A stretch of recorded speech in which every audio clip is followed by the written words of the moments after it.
On the 9th of September 2021, we were in Beirut, Lebanon, to unload a large truck with 8 tons of medical equipment.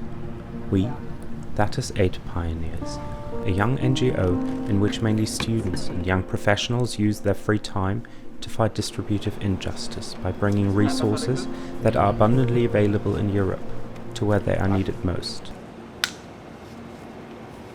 LKW ist heute aus dem Hafen aus Tripoli gekommen, ist losgefahren und ist jetzt in einer Viertelstunde hier, wird hier reinfahren und da rumkommen und dann werden wir ihn da abstellen und ausladen und einzeln die ganzen Sachen, die wir vor 2 Wochen in München auf den LKW aufgeladen haben, dann wieder abladen und dann sind sie endlich angekommen und können hier zum Einsatz kommen.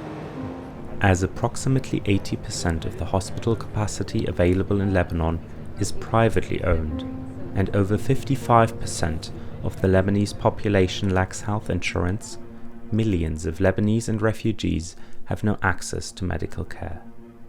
Therefore, Rafik Hariri University Hospital receives our donations, as it is a public institution that provides a safety net to these people, especially during the pandemic.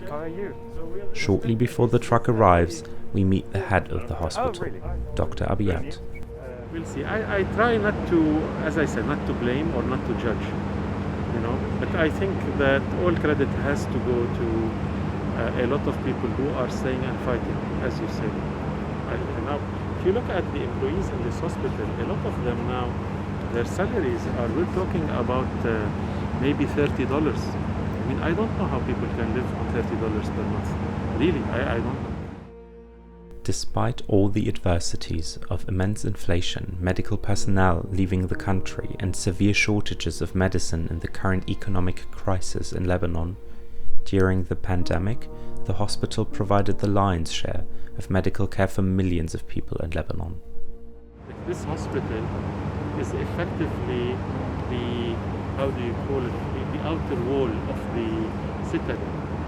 If people who come to get their health care without this hospital, or if they cannot get their health care here, they're going to go down and burn that area. And so I tell them that unless we support this, unless we have all of these institutions that allow to have a safety net for, for the people who are not so lucky, so to speak,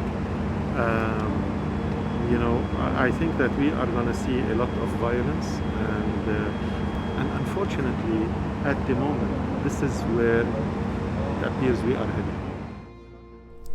Shortly after the arrival of our truck, Dr. Abiyat was appointed Minister of Health and now plays an even greater role in maintaining social peace in the country. Is it going to fit? It has to. It has to.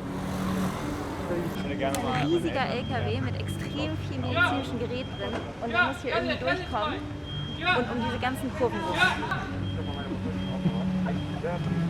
Ja, endlich. Nach weiß ich nicht wie viel Stunden Fahrt aus Tripoli, es war sehr viel Verkehr, die Leute stehen an den Tankstellen und da kommt man nicht mehr durch, weil alle Benzin wollen und brauchen bei der ganzen Knappheit und Krise im Moment. Aber er ist endlich hier und das konnten wir, glaube ich, bis eben noch nicht glauben. Aber jetzt, wo er hier reinfährt, fängt es so langsam an, Realität zu werden. The truck is not only bringing 39 hospital beds and 29,000 medical masks to Lebanon, but also a tomograph, a ventilator, a defibrillator and many other medical donations. In months of preparatory work, we collected this equipment and organized its logistics to make this aid transport possible, which the German Federal Ministry for Economic Cooperation and Development significantly financed through Engagement Global.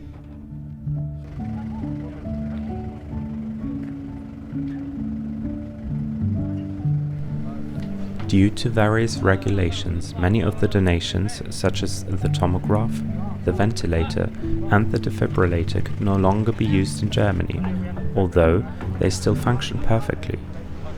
Thanks to our transport, they can now continue to be used in Lebanon, helping to save lives. Thank you so much. Oh, thank you.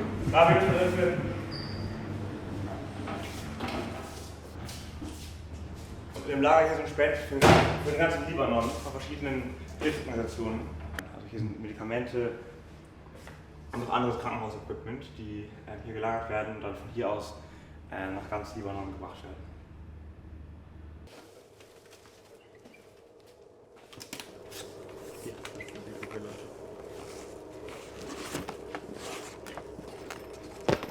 Das ist ein Defibrillator, ja genau, zum Wiederbeleben. Und der ist eigentlich noch nie zum Einsatz gekommen.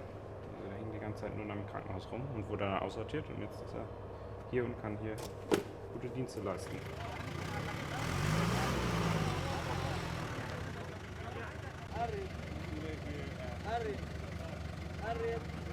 Wir sind jetzt dabei, die schweren Sachen auszuladen. Wir haben jetzt ausgeladen den Tomographen, das Beatmungsgerät und dahinter, man sieht so ein bisschen, da kommen die ganzen Betten und die sind wirklich schwer, da brauchen wir jeden Mann, der hilft. According to the United Nations, over 75% of the Lebanese population lives in poverty. If one breaks down the causes of this impoverishment into 6 dimensions, inadequate healthcare is the greatest cause of this poverty.